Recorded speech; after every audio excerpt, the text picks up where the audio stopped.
Up first this evening, Colonel Richard Curry, the leader of the Accompong Maroons, has revealed that he has received death threats from his opponents, including those who want to stage illegal parties in the community. It's the latest development in a series of events that has rocked the Maroon community over the last few days. Dwayne Anderson reports.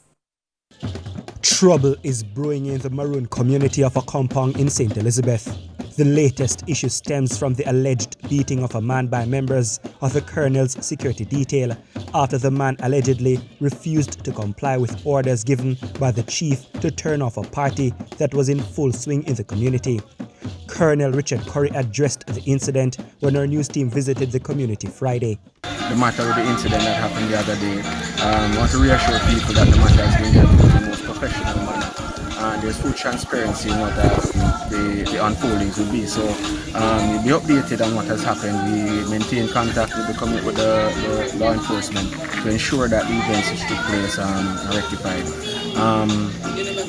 Second to that, what we find is this perpetual repetitiveness of the connotations of me being a dictator and running this community in a terroristic way, which is quite defamatory, and I take offense. The Colonel said issues that come up in the community are ventilated peacefully at regular town hall meetings. Look around you. Does this look like a place of turmoil? Does this look like a place of war? This is the safest place in Jamaica.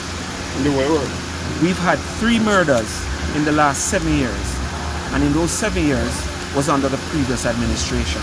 Now where's the security threat? But despite the talks of peace, is everyone really safe? And is everyone on board with his vision for the community, in particular those who want to stage parties in the community? They're here planning another event for tomorrow night, and they've since sent threats to me, death threats, right? So I should come down there and try to lock it off. The Colonel insisted that a lot of the opposition he's faced since he took office is linked to the protected lands of the cockpit country. My desk has been bombarded with proposals and documents and contracts just in the last week, from which would have been the Maroons would have been in discussions from last year.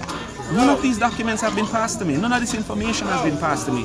And I'm talking multi-million US dollar initiatives, climate changing projects, all tied to the cockpit country, right?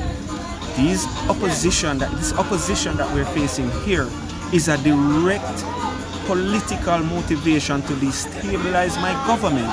Some Maroons who spoke with us also dismissed labels of the Colonel as a dictator. They believe enemies of the current chief have been stirring up trouble in the community. You leave him and make him lead as a leadership. You're not supposed to come and use people in a community to build fraud accusation against him. Because not only him as the party leader, you have other leader in a community. We always come against the youth as a new leading chief. You give man time to settle down in a seat and do whatever you have to do and make him lead. But other Maroons say things are not right in Accompong. The committee split. I don't know how much is split, but it's split. It's split up, it's split up. It's split up, I tell you, it's split up. It's split up a church. It's split up a young youth them, and it's split up a elderly them. So it's split up completely. It wasn't like this. And it wasn't like this. Right now, peer intimidation is going up here.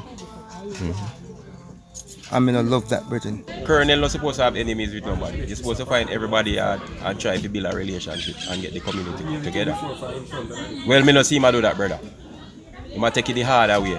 The Maroons, in the meantime, hope the recent issues do not impact tours to the historic community. They say as of today, visitors continue to come to the area and have not expressed any concern. Dwayne Anderson, TVJ News.